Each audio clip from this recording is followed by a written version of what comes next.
Hello friends, मैं हर्षित चौधरी सुनील पारिक के साथ टी सीरीज क्लासेज में आपका हार्दिक स्वागत करता हूं। आज मैं इस वीडियो में ट्रांसफार्मर का जो वर्गीकरण था उसके आगे यानी अपन भाग पढ़ रहे थे, भाग पढ़ेंगे उन भागों के बारे में। जैसे ट्रांसफार्मर में सामान्यतः कौन कौन से भाग पाए जाते हैं। तो सबसे पहले मैं आपको नॉर्मली अगर जानकारी दूँ तो देखिए, इस प्रकार से ये ट्रांसफार्मर का टैंक होता है। क्या होता है? ट्रांसफार्मर का टैंक। और इन टैंक के दोनों तरफ यानी इस तरफ क्या लगाया जाता है? यहाँ पर जो लगाया जाता है शीतलन प्रणाली के लिए, यहाँ पर पाइप यूज़ कर सकते हैं, ठीक है। और ये इसका आंतरिक टैंक है और इसमें क्या की जाती है, कोर के ऊपर वाइंडिंग लपेटी जाती है। इसके अलावा अगर बात करें तो देखो, यहाँ से इस टैंक से ऊपर की तरफ यानी इस टैंक में यानी ओवरलोड या कोई शॉर्ट सर्किट दोष यानी कोई सा भी अगर दोष विद्यमान हो जाता है तो सुरक्षा युक्ति के रूप में यहाँ पर क्या लगाया जाता है? कंजर्वेटर लगाया जाता है। हम कंजर्वेटर के बारे में भी जानेंगे। इसके अलावा एक क्या लगाई जाती है, जो कंजर्वेटर और आपका जो मेन ट्रांसफार्मर होता है, इन दोनों के मध्य क्या जोड़ी जाती है? बल्कोज रिले जोड़ी जाती है। और ये जो बल्कोज रिले होती है ये सुरक्षा युक्ति के रूप में काम में ली जाती है। यानी कि जब ओवरलोड की स्थिति आ जाए तो उसकी जानकारी की अपने को मिल जाएगी। और शॉर्ट सर्किट या ओवरलोड हो जाता है तो इससे क्या किया जा सके, सुरक्षा की जा सके, अपन लाइन को क्या कर सकें, ऑफ कर सकें। तो इसकी सुरक्षा के लिए अपन किसका प्रयोग करते हैं? बल्कोज रिले का प्रयोग करते हैं। इसके अलावा देखो, जो कंजर्वेटर के साथ मुख्य तौर पर क्या जोड़ा जाता है? एक ब्रीदर। ब्रीदर को क्या बोला जाता है? श्वासक। इन सभी भागों की जो चर्चा है वो मैं अगले वीडियो में करूंगा। तो आज जो बात करने वाला हूं आपके पास, वो करने वाला हूं बल्कोज रिले। देखो, जो बल्कोज रिले होती है आपकी, वो किस प्रकार से कार्य करती है, इसका जो डायग्राम होता है वो किस प्रकार से होता है, इसकी बात करने वाले हैं। तो देखिए, जो आपका बल्कोज रिले है, देखिए यहाँ पर जो मैंने जो ट्रांसफार्मर बनाया है इसका ये तो कौन सा है? मेन टैंक, ठीक है। और ये क्या है? कंजर्वेटर। इन दोनों के मध्य में क्या जोड़ी जाती है? बल्कोज रिले जोड़ी जाती है। अब देखिए, जैसे मैं कोई नया ट्रांसफार्मर लेके आता हूँ, नया जब ट्रांसफार्मर लाता हूँ तो यहाँ पर आप इसके अंदर क्या डालोगे? ऑयल डालोगे, ठीक है।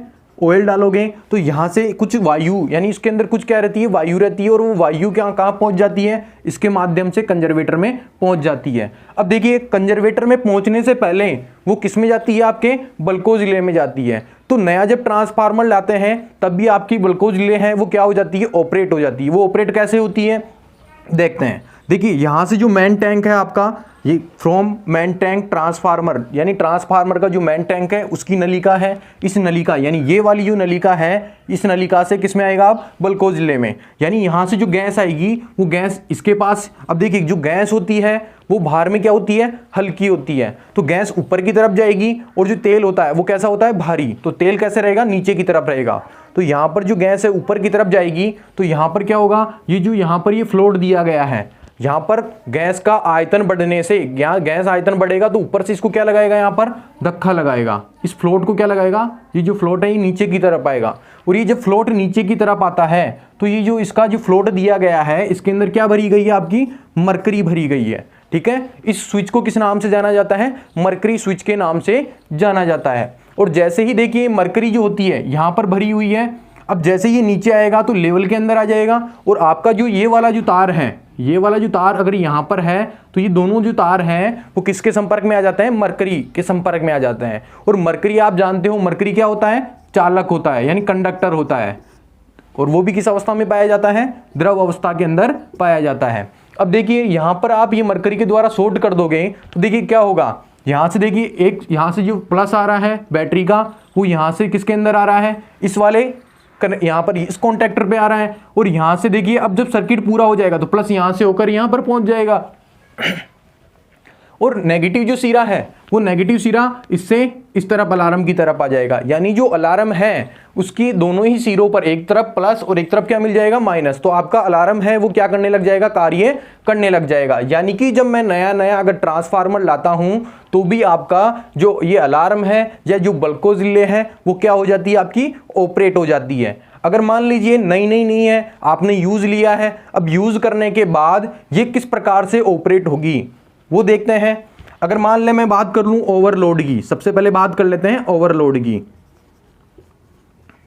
देखिए, जब मान लीजिए आपका ट्रांसफार्मर ओवरलोड हो जाएगा तो इसके अंदर क्या होगी, हल्की गैसें बनेगी। क्या बनेगी, हल्की गैसें। और वो गैसें किस तरफ जाएगी, यानी गैसें बनेगी वो ऊपर की तरफ जाती है, क्योंकि बाहर में क्या होती है, वो हल्की होती है। तो किसके माध्यम से प्रवेश करेगी, आपके बल्को जिले के माध्यम से प्रवेश करेगी। और बल्को जिले में ये जो खाली स्थान दिखाई दे रहा है आपको, यहां पर ये गैस जाएगी और इसका आयतन ज्यादा होगा, तो आयतन ज्यादा होने से ये फ्लोट नीचे की तरफ आएगा, और फ्लोट नीचे की तरफ आने से ये जो यहाँ पर फ्लोट दिया गया है इसके अंदर क्या भरा गया है, क्या भरा गया है, आपके मरकरी भरा गया है। और मरकरी दोनों तारों को क्या कर देती है, दोनों कॉन्टैक्टर्स को शॉर्ट कर देती है। और शॉर्ट करने के बाद यहां से इस अलार्म को यहां से प्लस मिल जाएगा इधर से, और इधर से क्या मिल जाएगा, माइनस। तो इस प्रकार आपका अलार्म क्या कर देता है, अपने को संकेत देता है कि यहां पर क्या हो चुका है, खतरा हो चुका है, यानी खतरा आ चुका है, यानी सामान्य खतरा मान लीजिए, यानी ओवरलोड की स्थिति आ चुकी है। अब मान लीजिए ये अवस्था तो थी ओवरलोड की, अगर मान लीजिए इससे भयानक स्थिति भी आपकी आ सकती है, फॉर एग्जांपल शॉर्ट सर्किट।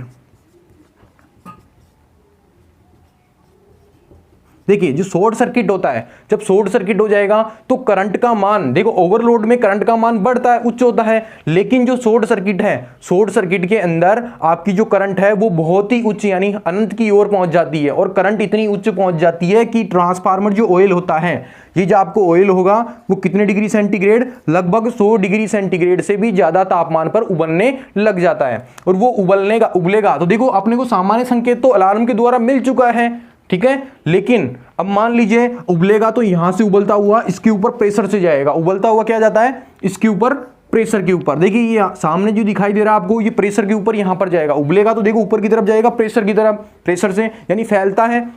सीधी सी बात है, ऑयल को आप गर्म करोगे तो ऑयल क्या होगा, फैलेगा, और ठंडा होते ही वापस क्या होता है, सिक उड़ता है। तो जब फैलेगा तो इसके माध्यम से जाएगा, तो इतनी तेज गति से जाता है कि जो आपको बार दिखाई दे रही है, ये वाली जो बार है यहां पर क्या लगाया गया, रिवेट किया गया है, और इस रिवेट पर ये फ्लोट जोड़ा गया है, ठीक है। और इस फ्लोट में मरकरी भरी गई है, इसीलिए इस स्विच को किस नाम से जानते हैं, मरकरी स्विच के नाम से जानते हैं। अब देखिए इसके ऊपर जोर से क्या होगा, बहुत तेजी से क्या होगा, प्रेशर के साथ यहां पर आपका ऑयल जाएगा, ठीक है, यानी क्योंकि वो क्या हो रहा है, उबल रहा है। और यहां से जाएगा तो ये क्या होगा, इसके धक्का लगेगा, तो इधर धक्का लगाएंगे तो ये लीवर क्या होगा, ऊपर उठेगा, और ऊपर उठते ही आपका जो ये फ्लोट दिखाई दे रहा है, इसकी जो मरकरी है वो एक लेवल के अंदर आ जाएगी। किसके अंदर आ जाएगी, एक लेवल के अंदर। और ये जो दोनों आपको टर्मिनल दिखाई दे रहे हैं, देखो एक टर्मिनल तो पहले मरकरी में डूबा हुआ था, और ये दूसरा भी क्या हो जाएगा, इसमें मरकरी के अंदर डूब जाएगा। तो यहां से जैसे ही डूबता है, डूबने के पश्चात यहां पर क्या होगा, देखिए ये बैटरी का जो पॉजिटिव है, एक तो किसके पास जा रहा है, ऊपर वाले फ्लोट के पास, और एक कहां जा रहा है, इस वाले फ्लोट के पास। यानी जो फ्लोट है यहां पर जो पॉजिटिव है, वो पॉजिटिव यहां से होकर इस वाली कॉइल के इस सिरे पर मिल जाएगा, यानी पॉजिटिव इधर से मिल गया है, और नेगेटिव देखिए इस कॉइल को भी यहां पर मिल रहा है। इसी प्रकार अलार्म में भी हो रहा था, अलार्म में नेगेटिव जो है वो डायरेक्ट मिल रहा था, और पॉजिटिव इसके माध्यम से मिल रहा था, फ्लोट के माध्यम से। तो यहां पर देखिए जो कॉइल है इसको किस नाम से जानते हैं अपन, ट्रिपिंग कॉइल के माध्यम से जानते हैं। तो ये ट्रिपिंग जो कॉइल है, देखो ये किस प्रकार कार्य करती है, जैसे यहां से शॉर्ट हुआ तो इसमें क्या बनेगा, एक चुंबकीय क्षेत्र बनेगा। और आप सामान्य जानते हो, सामान्यतः जैसे 3 फेज की सप्लाई इनपुट के अंदर आ रही है, ठीक है, और मेरे जो कॉन्टैक्टर हैं वो किस प्रकार के हैं, एनसी प्रकार के। एनसी का मतलब होता है नॉर्मली क्लोज, ठीक है। और यहां पर ये क्या लगाया गया है, इसका लीवर लगाया गया है, ठीक है। अब यहां पर मेरी क्या है, कॉइल। अब जैसे ही इसके अंदर क्या होता है, यहां से इधर से प्लस मिलता है और इधर से माइनस मिलता है, तो इसके अंदर कॉइल के अंदर क्या बनेगा, चुंबकीय क्षेत्र बनेगा। और ये चुंबकीय क्षेत्र बनते ही इस प्लंजर को क्या करती है, अपनी ओर खींचती है, और खींचते ही देखिए ये तीनों जो कॉन्टैक्टर हैं इससे जुड़े हुए हैं, और ये जो तीनों कॉन्टैक्टर हैं वो इधर आ जाएंगे। तो यहां से ये जो कॉन्टैक्टर हैं वो कौन सी अवस्था के अंदर आ जाएंगे, ओपन अवस्था के अंदर हो जाएंगे। तो यानी जो सप्लाई आ रही थी अपनी इनपुट की, यहां से जो इनपुट सप्लाई आ रही थी आर, वाई और बी, ये तीनों जो सप्लाई है यानी तीनों फेज है, इनपुट से आना बंद हो जाएंगे। यानी ट्रिपिंग रिले का यहां पर कार्य क्या हो रहा है, जो इनपुट से सप्लाई आ रही है इसको क्या कर देगा, अपना ऑफ कर देगा। तो इस प्रकार ये जो बल्को रिले है अपनी कार्य करती है। और ये क्या है इसका, ये मेन टैंक का सिरा है इनपुट का, और यहां पर ये क्या है, कंजर्वेटर टैंक की तरफ जो सिरा जुड़ा हुआ होता है। तो ये क्या है, अपनी बल्को रिले जो क्या करती है, ओवरलोड और शॉर्ट सर्किट से सुरक्षा करती है। तो मैं आशा करता हूं ये वीडियो पसंद आया होगा।